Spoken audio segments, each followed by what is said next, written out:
जीवित हजूरी में। मेरा यह विश्वास है कि होली स्पिरिट आज आपको श्योरली जिलाएगा, जीवित करेगा। बाइबल कहती है जितने मरे हुए परमेश्वर का वचन सुनेंगे वो जिएंगे। मरे हुए बिजनेस में, मरे हुए स्पिरिचुअल लाइफ में, अच्छी तरह से आत्मिक जीवन जीते हुए फिर मर जाना, आज आप फिर जी उठेंगे, मैं आपको बता रहा हूं। क्योंकि उसने कहा जितने मेरा वचन सुनेंगे वो जिएंगे। अगर आपकी फैमिली टूट चुकी है, आपको किसी काउंसलर की नहीं जो आपकी काउंसलिंग कर सके, आपको वर्ड ऑफ गॉड की जरूरत है। अगर काउंसलिंग से हल हो जाते तो ऐसे लोग जिनके पास करोड़ों की प्रॉपर्टी थी वो कभी आत्महत्या ना करते, क्योंकि वो परमेश्वर के वचन से दूर थे और वचन ही है जो उनको आजाद करता है। बैठ जाओ अपने शरीर में और बोलो, जो वचन मैं सुनूं वो मेरे लिए हो, मेरे घराने के लिए हो। प्रभु यीशु मसीह, ये वचन मुझे कभी सेम ना रहने दे। प्रभु यीशु मसीह के पवित्र नाम में हम मांगते हैं। प्रेरितों के काम 9 उसकी 1 आयत में लिखा, शाऊल जो अब तक प्रभु के चेलों को धमकाने और घात करने की धुन में था, महायाजक के पास गया और उसने दमिश्क के आराधनालयों के नाम इस अभिप्राय की चिट्ठियां मांगी, क्या पुरुष क्या स्त्री जो इस पंथ पर आए उन्हें बांध कर यरूशलेम ले जाएं। चलते चलते वह दमिश्क के निकट पहुंचा और एकाएक आकाश से चारों ओर ज्योति चमकी और वह भूमि पर गिरा और ये शब्द सुना, हे शाऊल तू मुझे क्यों सताता है। उसने पूछा, हे प्रभु तू कौन है। उसने कहा, मैं यीशु हूं जिसे तू सताता है। परंतु अब उठकर नगर में जा और जो कुछ तुझे करना होगा वह तुझसे कहा जाएगा। जो मनुष्य उसके साथ थे वो अवाक रह गए, क्योंकि शब्द तो सुनते थे परंतु किसी को देखते ना थे। जब शाऊल भूमि पर से उठा तब उसने आंखें खोली, उसे कुछ दिखाई ना दिया और वे उसका हाथ पकड़कर उसे दमिश्क में ले गए। वो 3 दिन तक ना देख सका, ना खाया ना पिया। दमिश्क में हनन्याह नामक एक चेला था, उससे प्रभु ने दर्शन में कहा, हे हनन्याह। उसने कहा, हाँ प्रभु। प्रभु ने उससे कहा, उठकर उस गली में जा जो सीधी स्ट्रेट कहलाती है और यहूदा के घर में शाऊल नामक एक तरसुस वासी को पूछ, क्योंकि देख वह प्रार्थना कर रहा है। और हनन्याह नामक एक पुरुष को उसने भीतर आते और अपने ऊपर हाथ रखते देखा है, ताकि वह फिर से दृष्टि पाए। हनन्याह ने उत्तर दिया, हे प्रभु, मैं इस मनुष्य के विषय में बहुतों से सुन चुका हूं कि इसने यरूशलेम में तेरे पवित्र लोगों के साथ बड़ी बुराइयां की। यहाँ तक कि प्रधान याजकों की ओर से इसको अधिकार मिला है कि जो लोग तेरा नाम लेते हैं उन सबको बांध ले। परंतु प्रभु ने उससे कहा, तू चला जा, क्योंकि ये अन्य जातियों, राजाओं और इस्राएलियों के सामने मेरा नाम प्रकट करने के लिए मेरा चुना हुआ पात्र है। मैं उसे बताऊंगा मेरे नाम के लिए उसे कैसा दुख उठाना पड़ेगा। तब हनन्याह उठकर उस घर में आया और उस पर हाथ रखकर कहा, हे भाई शाऊल, प्रभु अर्थात यीशु जो तुझे उस रास्ते में जिससे तू आया दिखाई दिया था, उसी ने मुझे भेजा है कि तू फिर से दृष्टि पाए और पवित्र आत्मा से परिपूर्ण हो जाए। और तुरंत उसकी आंखों से छिलके से गिरे और वो देखने लगा और उठकर बपतिस्मा लिया और फिर भोजन करके बल पाया। सब बोलो, ये वचन जो पढ़ा गया मेरी जिंदगी में फल लेके आया। प्रभु यीशु मसीह के पवित्र नाम में ऊंची आवाज से बोलो, आमीन। अब मैं पढ़ूंगा 32 आयत से। फिर ऐसा हुआ, पतरस हर जगह फिरता हुआ पवित्र लोगों के पास पहुंचा जो लुद्दा में रहते थे। उसने एनियास नामक लकवे का एक रोगी देखा जो 8 वर्ष से खाट पर पड़ा था। पतरस ने कहा, हे एनियास, प्रभु यीशु मसीह तुझे चंगा करता है, उठ अपना बिछौना बिछा। और तब वह तुरंत खड़ा हुआ। तब लुद्दा और शारोन के सब रहने वाले उसे देखकर प्रभु की ओर फिरे। याफा में तबीता नामक अर्थात दुर्कास नामक एक विश्वासिनी रहती थी। वह बहुत से भले काम और दान किया करती थी। उन दिनों में वह बीमार होकर मर गई और उन्होंने उसे नहलाकर अटारी पर रख दिया, इसलिए कि लुद्दा याफा के निकट था। चेलों ने यह सुनकर, पतरस वहां है, 2 मनुष्य भेजकर उससे विनती की, हमारे पास आने में देर न कर। तब पतरस उनके साथ हो लिया और जब पहुंचा तो उसे अटारी पर ले गए और सब विधवाएं रोती हुई उसके पास खड़ी हुई और जो कुर्ते और कपड़े दुर्कास ने अपने साथ रहते हुए बनाए थे दिखाने लगी। तब पतरस ने सबको बाहर कर दिया और घुटने टेक कर प्रार्थना की और कहा, हे तबीता उठ। तब उसने अपनी आंखें खोल दी और पतरस को देखकर उठ बैठी। उसने हाथ देकर उसको उठाया और पवित्र लोगों और विधवाओं को बुलाकर उसे जीवित दिखा दिया। ये बात सारे याफा में फैल गई और बहुतेरों ने प्रभु पर विश्वास किया। और पतरस याफा में शमौन नामक किसी चमड़े का काम करने वाले के यहां बहुत दिन तक रहा। अपने हाथों को उठाओ और बोलो, जो वचन मैं सुनने जा रहा हूं, मैं अपने आप को तैयार करता हूं इस पे फल लाने के लिए। अपने हाथों को उठा के मांगो परमेश्वर से, आपकी प्रार्थना मुझे सुननी चाहिए। प्रभु यीशु मसीह के सामर्थी नाम में हम मांगते हैं, आमीन। तारीफ करो जोर से। पहली आयत जो मैंने आपके लिए पढ़ी वो ये थी कि शाऊल क्रिश्चियन लोगों को मारने के लिए जाता था, उनको सताता था। रास्ते में यीशु मसीह के साथ उसका इनकाउंटर होता है, वो गिर जाता है और उसे रोशनी दिखाई देती है और यीशु मसीह उसे बोलते हैं, शाऊल तू मुझे क्यों सताते हैं। जो उसके साथ थे उनको कुछ भी आवाज सुनते लेकिन कुछ दिखता नहीं है। जब शाऊल उठता है तो वो अंधा निकलता है और दमिश्क में उसको पकड़ के लेके जाते हैं क्योंकि वो अंधा हो चुका होता है। और बाइबल कहती परमेश्वर दमिश्क में एक हनन्याह नामक अपने चेले से कहता है, देख शाऊल प्रार्थना कर रहे हैं। मैंने एक क्रिश्चियन लाइफ में दो चीजें देखी, अगर ये आपकी लाइफ में हैं, आप बहुत बड़ा एक हिस्सा कवर कर लोगे अपनी सक्सेस में जो परमेश्वर ने आपके लिए रखी। जब परमेश्वर ने आपको बनाया, उसने आपको इस तरह से डिजाइन किया, इस तरह से बनाया, इस तरह से आपकी लाइफ में उसने इवेंट्स को रखा है कि आप हमेशा अपनी जिंदगी में शांति से परिपूर्ण रहें, कंप्लीट, ब्लेस्ड रहें और हील्ड रहें और डिलीवर्ड रहें। यह परमेश्वर का मास्टर प्लान है। उस प्लान तक पहुंचने के लिए, उसको अपनी लाइफ में लागू करने के लिए आपको वर्ड की जरूरत होती है, क्योंकि वचन आपको यह बताता है कि जो परमेश्वर आपकी जिंदगी से चाहता है उसे पूरा कैसे कर सकते हैं आप। अगर अब आप यहां पे देखें, कुछ भी अपने आप नहीं होता। बाइबल कहती परमेश्वर ने हनन्याह से कहा, देख वो अंधा हो चुका है और तू उसके पास जा और एक सीधी गली में जा। एक गली है जो सीधी कहलाती, यानी वो गली बिल्कुल सीधी थी, स्ट्रेट। वहां पे जाके पूछ कि कौन है यहां पे जिसका नाम शाऊल है और वो तरसुस से आया है। उसकी 11 आयत में प्रभु ने उससे कहा, उठकर उस गली में जा जो सीधी कहलाती और यहूदा के घर में जाकर शाऊल नामक एक तरसुस वासी को पूछ, क्योंकि देख वो प्रार्थना कर रहे। पौलुस जो था वो यहूदी था, यहोवा को जानता था और स्पिरिचुअल फॉर्मूलाज को वो जानता था, आत्मिक चीजों को समझने वाला व्यक्ति था। उसे ये मालूम था कि जो घटना मेरे साथ हुई है और परमेश्वर इस घटना में इन्वॉल्व है, मुझे इसको बदलने के लिए, अगर मैं चाहता हूं मैं बदलूं और परमेश्वर मुझे छुए, मुझे गाइड करे, मुझे हील करे, मुझे डिलीवर करे, मुझे प्रार्थना करनी पड़ेगी।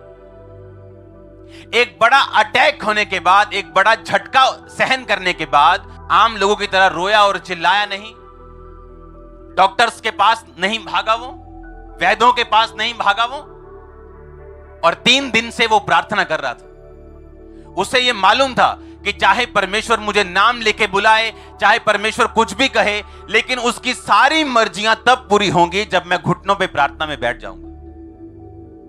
ऐसा ये पॉसिबल है, ये बिब्लिकल है कि शाऊल 3 साल तक अंधा रहता और 3 साल बाद उसकी आंखें खुलती। ये भी पॉसिबल है कि वो 10 साल अंधा रहता और 10 साल बाद वो मसीह का प्रचार शुरू करता अपनी हीलिंग के बाद। ये भी पॉसिबल है कि वो 1 साल अंधा रहता और 1 साल बाद उसकी आंखें खुलती।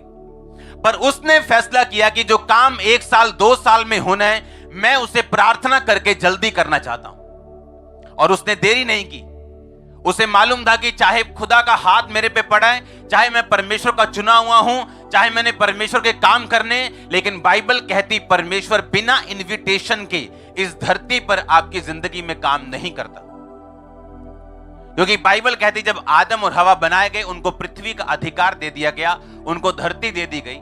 अगर आपके पास 1200 मरले हैं, आपने अपने एक गरीब दोस्त को 2 मरले दे दिए, फिर आप उसके मरले में पूछने नहीं जाते, यार क्या किया 2 मरले का, बेच तो नहीं दिया, घर अच्छा बनाया ना, केयर करते हो प्लॉट की, आप नहीं पूछते, आपने दे दिया उसको। आपको किसी ने अपने बर्थडे पे बुलाया, आपने उसको एक पेन दे दिया, आप 1 साल बाद पूछने नहीं जाते पेन का क्या किया, पूछने जाते हो क्या?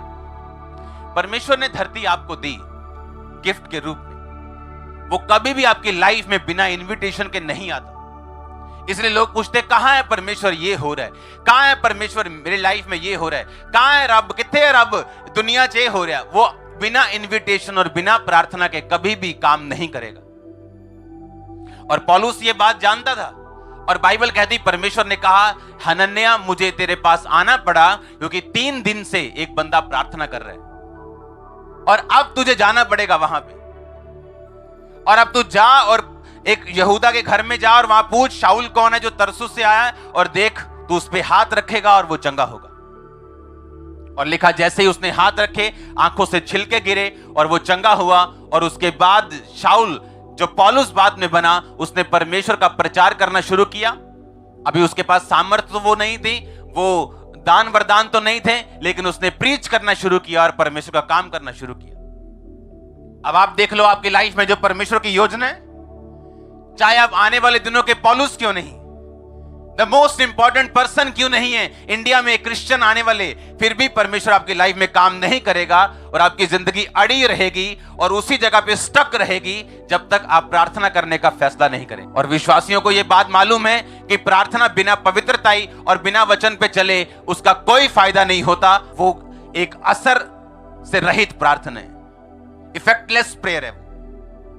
क्योंकि प्रार्थना तब काम आती है जब परमेश्वर के साथ आपका संबंध सही हो। प्रार्थना एक बल्ब की तरह है। आप अपने घर में बल्ब लगाते हो, एलईडी बल्ब, आपके घर में अंधेरा, दो वजहें हो सकती हैं। एक तो पीछे से लाइट नहीं है, दूसरा आपके घर में बल्ब नहीं है। प्रार्थना बल्ब की तरह है। आपने बल्ब लगा लिया, पर अगर पीछे से लाइट नहीं, मेन चीज से कनेक्शन नहीं, तो भी अंधेरा रहेगा।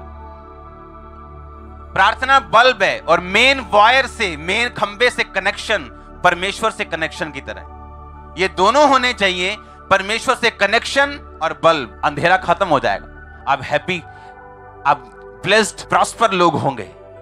इतनी सिंपल सी बात सुनने से और मानने से। देखो परमेश्वर ने क्या कहा, उस आयत को फिर से पढ़ेंगे। परमेश्वर ने कहा देख, क्योंकि देख वो प्रार्थना कर रहे हैं। अब परमेश्वर अपने वचन से पीछे नहीं हट सकता, क्योंकि बाइबल कहती है मांगो तो दिया।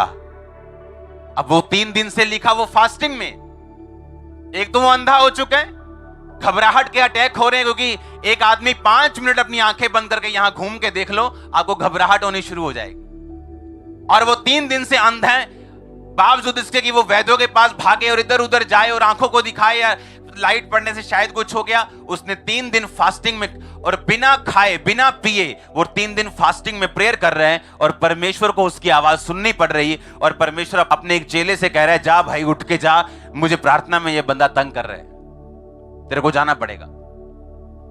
आज जिन 2 चीजों की मैं आपसे बात कर रहा हूं, ये आपकी लाइफ को चेंज कर देंगे टोटल, अगर आपने ध्यान से सुन ली तो। कहता वो प्रेयर कर रहा है, जाओ उसके पास। क्रिश्चियन लाइफ में प्रेयर आपके वो रास्ते खोलती है जो आपने जिंदगी में कभी नहीं सोचे, जो आपके कॉन्टेक्ट्स नहीं कर सकते, आपका गिफ्ट नहीं कर सकता, आपके बड़े नहीं कर सकते, आपके छोटे नहीं कर सकते, आपके वेल विशर नहीं कर सकते, वो प्रेयर कर सकती है। हालेलुया। अब ये आपके ऊपर है। आपने अपनी दुनियावी समस्याओं का हल आपने इधर उधर भाग के आपने खोजना है या आपने प्रेयर करने का फैसला करना है। जोर से बोलो हालेलुया। अब पतरस सब जगह फिर रहा है और एक जगह वो बीमार को चंगा करता है, उससे सब लोगों में फैल जाती है बात कि पतरस आया, पतरस आया। क्योंकि वो एनियास नामक एक लकवे के रोगी को चंगा करता है जो सालों से खाट पे था, और जब उसको हीलिंग मिलती है वो एक ब्लास्ट हो जाता है, सब जगह बात फैल जाती है कि हीलिंग, परमेश्वर चंगा कर रहा है लोगों को। और एक साथ का उसका गांव है, और बाइबल कहती है उस गांव में याफा यानी उसके पास वाला एक गांव है जहां लुद्दा के पास दोरकास नामक एक विश्वासनी रहती थी, भले काम करती थी और दान करती थी। उन दिनों में बीमार होकर मर गई और उसे नहलाकर अटारी पे रख दिया। और पतरस को सुनेहा भेजा गया, पतरस प्लीज आजा यहां पे।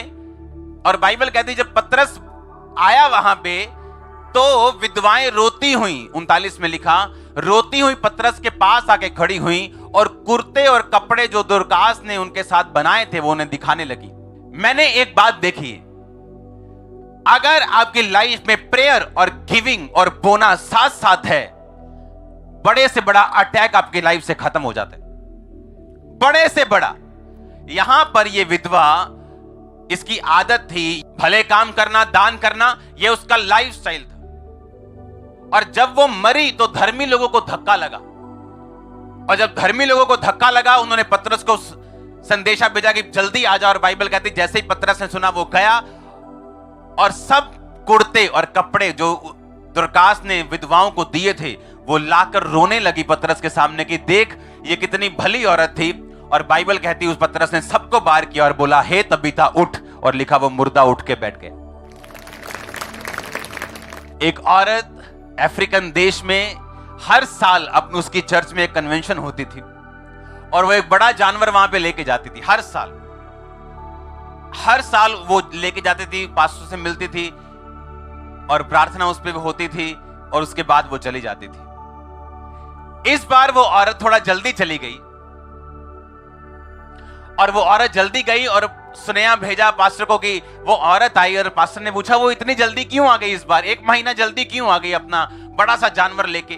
उसने कहा मेरे को पता नहीं क्यों जल्दी आ गई, लेकिन नीचे एक गाड़ी खड़ी है और वो कह रही है कि आप बुलाओ, मैंने कुछ दिखाना है और प्रेयर करवानी। और जैसे ही वो पास्टर नीचे गया और गाड़ी खोली, उसमें उस औरत के बेटे की लाश थी और वो पास्टर को झटका लगा क्योंकि वो एक गिविंग और प्रेयरफुल औरत थी और उसको फिर मालूम हुआ तू 1 महीना पहले क्यों आ गई। और उसने अपने लोगों से बोला इस लाश को पुलपट पे जाके रख दो। और उस पास्टर ने एक बात बोली परमेश्वर से, उसने कहा अगर गिवर देने वाले उन्हीं की तरह मर रहे जो नहीं देते, और परमेश्वर से उसने फाइट की और वो लड़का जीवित हो गया पुलपट से ही। मेरी लाइफ में कुछ गिविंग्स ऐसी हैं जो हमेशा मुझे ब्लेस्ड रखती। हालेलुया। अपने अगुओं के लाइफ, पर्सनल लाइफ में बोना ये मेरी आदत है। सुसमाचार के लिए बोना ये मेरी आदत है और इसीलिए आप देखते हो हम हर ईयर आशीषित हो रहे हैं। आपने देखा होगा चर्च ने गिव किया, दिया है, और थोड़ा बहुत नहीं, टू मच उन दिनों में जब लोगों के पास खाने को नहीं था। परमेश्वर की उपस्थिति आपके साथ रहती अगर आप प्रेयर वाले इंसान हैं। दूसरा, अगर आप गिवर हैं। उस औरत का जो गिविंग थी, उस गिविंग के कारण वो जी उठाई गई क्योंकि लोग उससे प्यार करते थे। उन्होंने ये स्वीकार ही नहीं किया कि हम इसको मरने देंगे।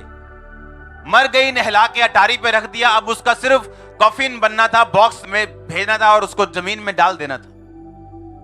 गिविंग आपकी उम्र को लंबा करती है। गिविंग परमेश्वर के सामने ये प्रूफ करती है आपकी कि आपकी जरूरत धरती पे है कुछ लोगों को। हालेलुया। आप जानते हैं क्यों हम टेस्टिमनी सुनते हैं चर्च में, और क्यों आप नहीं जानते? आपकी गिविंग से जो आप बो रहे हो, कुछ ऐसी वीडियोस हैं, कुछ ऐसे लोग हैं जिनका इस दुनिया में कोई नहीं, और आपके बोने के कारण वो फ्री होके खाते हैं पूरा महीना विदाउट एनी टेंशन। कुछ लोग बिना टेंशन के, अनाथ लोग पढ़ रहे हैं, किसी का घर बन रहा है, किसी की मैरिज हो रही आपकी गिविंग से। हर चीज को इंटरनेट पे शो ना किया जाए, इसका मतलब ये नहीं वो हो नहीं रही। शो तब किया जाता है जब हम चाहते हैं कि दूसरे मिनिस्ट्रीज भी फॉलो करें। अब जब वो फॉलो करना शुरू करते हैं, हम डालना बंद करते हैं। और जब परमेश्वर देखता है कि इस वीडियो का, इस ऑर्फन का, और ये 100-200 में नहीं, ये थाउजेंड्स में, जब वो देखता है कि इनकी ब्लेसिंग का रीजन आप लोग हैं, इसलिए आपको मालूम होता है कि आप ब्लेस क्यों हो रहे हैं, या कैसे परमेश्वर की दया का हाथ आपके सिर के ऊपर है। मैंने देखा अगर आप प्रार्थना में और गिविंग में अगर आप अग्रेसिव हैं, कोई दुनिया की ताकत आपकी तरक्की नहीं रोक सकती। आप देखो बाइबल भरी पड़ी है इन घटनाओं से। इसके आगे 10 बाब पढ़ेंगे हम। अब पतरस इसको जीवित करते हैं। अब 10 बाब में लिखा, कैसरिया में कुरनेलियस नाम का एक मनुष्य था जो इतालियन नामक पलटन का सूबेदार था, बड़ा इंसान था। वो भक्त था, अपने सारे घराने समेत परमेश्वर से डरता था, यहूदी लोगों को बहुत दान देता और बराबर परमेश्वर से प्रार्थना करता था। उसने दिन के तीसरे पहर के निकट दर्शन में ये देखा स्पष्ट रूप से कि परमेश्वर का एक स्वर्गदूत उसके भीतर आकर, उसके पास आकर कहता है, हे कुरनेलियस। उसने ध्यान से देखा और डर कर कहा, हे प्रभु क्या है? उसने कहा, तेरी प्रार्थनाएं और तेरे दान परमेश्वर के सामने पहुंचे। अब याफा में मनुष्य भेजकर शमौन को, जो पतरस कहलाता है, बुलवा ले। एक स्वर्गदूत नीचे आके एक बंदे से कह रहे, तेरी प्रार्थनाएं और तेरे दान परमेश्वर ने याद किए। और लिखा वो भक्त था और बराबर दान करता और परमेश्वर से प्रार्थना करता था। अब आपने ध्यान से देखना, जब दूसरे दिन वो चलते चलते नगर के पास पहुंचे, कौन लोग? जिनको कुरनेलियस ने बुलाकर कहा कि जाओ वहां पे पतरस नाम का एक बंदा है, उनको लेके आओ। जब वो पहुंचे तो दोपहर के निकट पतरस छत पर प्रार्थना करने के लिए चढ़ा। उसे भूख लगी, कुछ खाना चाहता था, लेकिन रोटी अभी तैयार नहीं थी। और जब वो खाना तैयार कर रहे थे, पतरस बेसुध हुआ और उसके सामने आकाश खुला और एक बड़ा पात्र बड़ी चादर के समान चारों कोनों से लटकता हुआ उसकी ओर आया और उसमें सब तरह के जंतु थे। और एक आवाज सुनाई दी, पतरस उठ मार खा। और उसने कहा, प्रभु मैं कोई अशुद्ध चीज नहीं खाता हूं। उसमें बहुत सारी चीजें थी, बहुत सारे जानवर थे। परमेश्वर ने कहा, जिसको परमेश्वर ने शुद्ध ठहराया उसको तू अशुद्ध मत कर। अब इसमें एक चीज मैं आपको बताना चाहता हूं। जिस टाइम पतरस को परमेश्वर का यह दर्शन आया, उस टाइम पतरस क्या कर रहा था? क्या कर रहा था? क्या ऊंची बोलो। इमेजिन करो कि कुरनेलियस बंदे भेज दे वहां पे और पतरस प्रार्थना में ना बैठा हो। पतरस को मालूम ही ना हो क्या रहा है। आज कलीसियाओं में गड़बड़ यह है कि किसी की कलीसिया प्रेयरफुल है और पास्टर प्रेयरफुल ही नहीं है, और कॉम्बिनेशन बैठ नहीं रहा। और किसी की कलीसिया का पास्टर प्रेयरफुल है और कलीसिया खाली है। उधर कुरनेलियस कलीसिया है, बराबर प्रार्थना करने वाली, बराबर दान देने वाली, और स्वर्गदूत आगे कहता है तेरी प्रेयर और तेरे दान दोनों चीजें प्रभु ने याद की हैं, अब तेरे उसका तुझे फायदा मिलेगा। पतरस को अपने घर में बुला। पतरस उधर प्रेयर कर रहा है उसका अगुवा होने के नाते, और प्रार्थना करने में परमेश्वर से विजन देता है कि किसी को अशुद्ध मत कहे, क्योंकि कुरनेलियस जो था वो अन्य जाति था और अन्य जातियों के पास कोई भी यहूदी नहीं जाता था। और इस दर्शन से परमेश्वर उसे यह समझा रहा था कि किसी को भी अशुद्ध मत कहे। अब जब वैसे ही मनुष्य तुझे लेने के लिए आए तो उठ के चला जा। और बाइबल कहती है जब पतरस के पास वो बंदे आए और पूछा, पतरस कौन है? ऐसे ऐसे हमारे अगुए को, हमारे बॉस को, कुरनेलियस को दर्शन आया कि हम तुझे बुलाएं। और पतरस लिखा उनके साथ हो गया।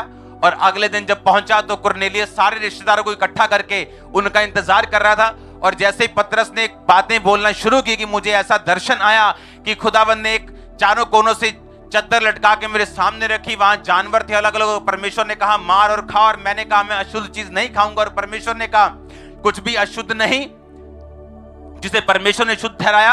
इसका मतलब यह है आप अन्य जातियों की तरफ परमेश्वर ने मुझे भेजा। और जैसे लिखा वो वचन सुना रहा था, होली स्पिरिट वचन के सुनने वालों पर उतर आया और वो सब पवित्र आत्मा से भर गए। और जैसे वो पवित्र आत्मा से भरे, क्या हुआ? पतरस जब वापिस गया अपने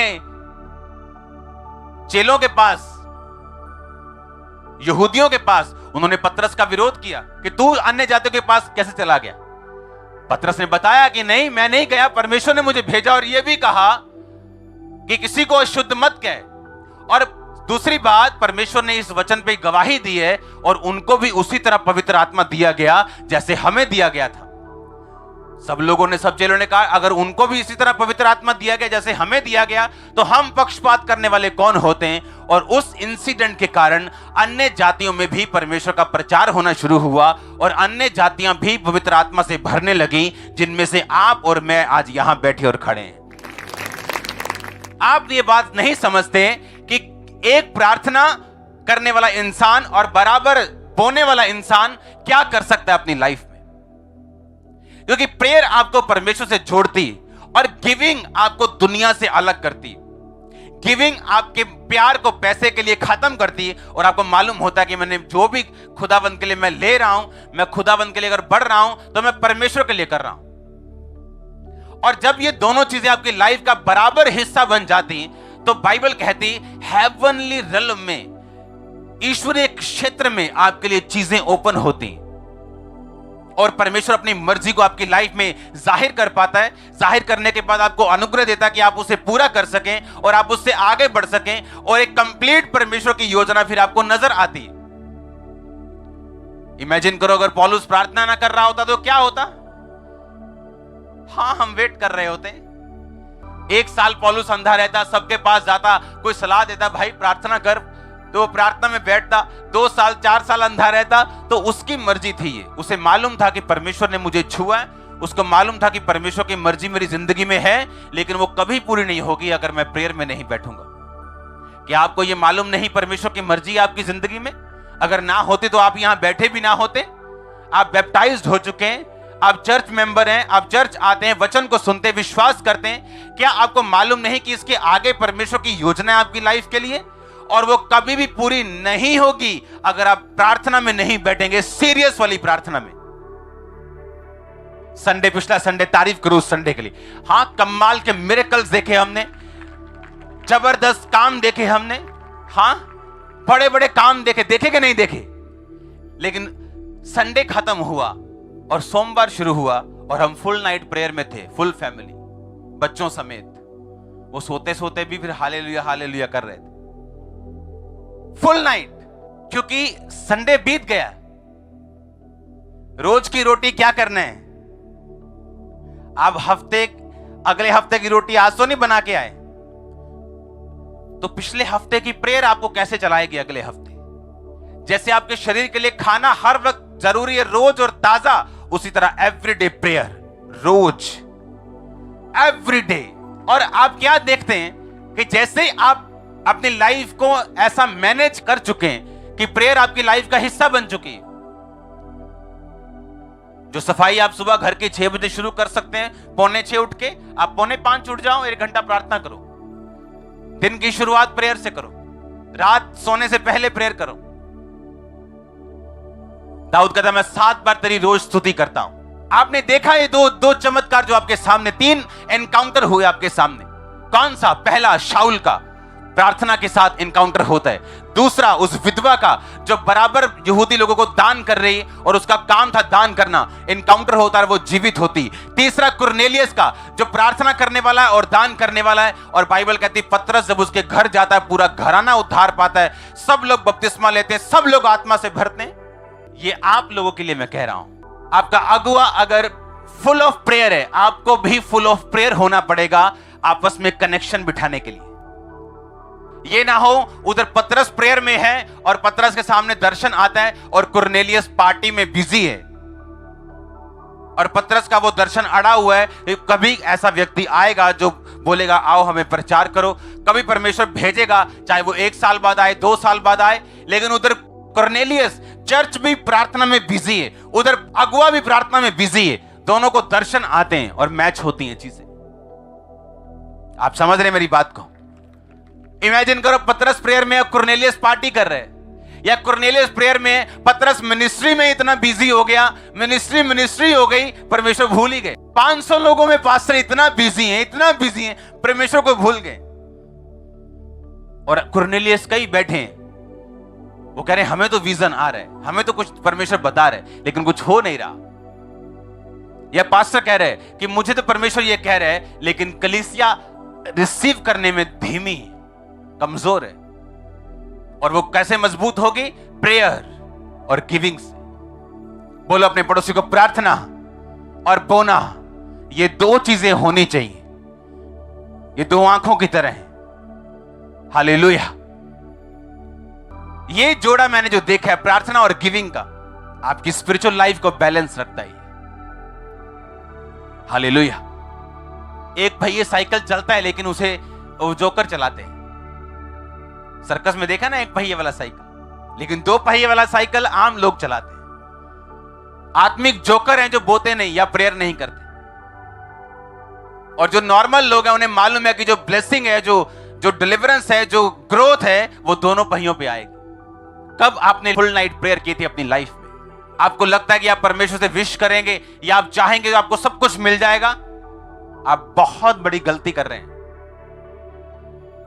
परमेश्वर ने हनन्याह को नहीं भेजा, आपको मालूम? परमेश्वर ने कहा हनन्याह, उसने देखा है कि तू जाएगा। उसने देखा कि हनन्याह नामक कोई चेला आएगा। बारात में लिखा उसने हनन्याह नामक एक पुरुष को भीतर आते और अपने ऊपर हाथ रखते देखा कि फिर से दृष्टि पाई। परमेश्वर ने नहीं कहा मैं तुझे परमेश्वर ने कहा पौलुस ने देखा है। और देखा कब है? जब वो प्रेयर में था। आप नहीं जानते कितने विजन्स हैं, कितनी ब्लेसिंग्स हैं, कितने रेवलेशंस हैं, कितनी चीजें हैं जो परमेश्वर आपको बताना चाहता है, लेकिन आपकी प्रेयरलेसनेस, आपकी प्रार्थना की कमी के कारण वो आसमान में लटकी। वो नहीं चाहता आप 4 साल अंधे रहें। अंधे रहने का टाइम 3 दिन था, बस ये परमेश्वर की मर्जी थी। वो नहीं चाहता आप सदा गरीबी में रहें, वो कुछ टाइम था, कुछ मर्जी थी। वो नहीं चाहता आप सदा संघर्ष करें, कुछ टाइम था, कुछ मर्जी थी। अब उसके आगे आपकी मर्जी, आप उसको लंबा लेके जाना चाहते हैं कि नहीं? आप गाड़ी में चढ़ेंगे और कुछ देर सफर करेंगे, ये तो परमेश्वर की मर्जी है। आप ट्रेन में चलेंगे, लेकिन पैसेंजर ट्रेन में जाएंगे या शताब्दी में जाएंगे, ये आपकी मर्जी है। और आपकी प्रेयर्स आपका फ्यूल है, वो आपकी ताकत है। और याद रखो, बल्ब तो घर में लगा लोगे, मेन कनेक्शन भी होना चाहिए परमेश्वर के साथ। तौबा वाला मन और प्रेयर और गिविंग, दैट्स इट। कोई आपकी गाड़ी रोक नहीं पाएगा। शैतान नीचे आ जाएगा, कुचला जाएगा। मैंने कहा कुचला जाएगा वो। परमेश्वर ने आपकी गाड़ी को स्पीड देनी है, ये परमेश्वर का प्लान है। वो चाहता है आपकी गाड़ी को स्पीड देना। फायर फील्ड आपकी गाड़ी हो, वो फाइनेंस की हो, वो आपकी लाइफ की हो, सेहत की हो, ये परमेश्वर का प्लान है आपकी लाइफ में। रिसीव करो फायर उस प्लान को पूरा करने के लिए। मैंने कहा रिसीव करो फायर उस प्लान को पूरा करने के लिए। आमीन हो चाहे आशीष आपकी। हालेलुया। अपने घर में एक रूल बनाओ प्रार्थना का, अपनी लाइफ में एक रूल बनाओ प्रेयर का। बिना इसके भाई बहन कुछ नहीं, आपकी क्रिश्चियन जर्नी अधूरी और बिना रिजल्ट की, जो और डेंजरस है दूसरे लोगों से भी। क्योंकि वो लोग देखेंगे मसीह में तुम चर्च तो गए, पर तुम्हें फायदा क्या हुआ। वो नहीं देखेंगे तुमने प्रेयर की कि नहीं की, तुम्हारी कितनी बॉयफ्रेंड्स और कितने, वो नहीं देखेंगे। वो ये देखेंगे हुआ क्या, रिजल्ट क्या है तुम्हारी लाइफ। उधर बाइबल कहती पतरस ने जैसे लकवे रोगी को चंगा किया, ये बात सब जगह फैल गई। और जब सब जगह फैल गई, जो विधवा मरी हुई थी उनके लोगों को भी मालूम हुई। उन्होंने कहा पतरस को बुलाओ। हालेलुया। किस तरह से परमेश्वर आपकी लाइफ में इवेंट्स को हीलिंग के जरिए, अपनी ताकत के जरिए, अपनी प्लानिंग के जरिए अनफोल्ड करता है। और वो अनफोल्ड होता है, जैसे पतरस की लाइफ में हुआ।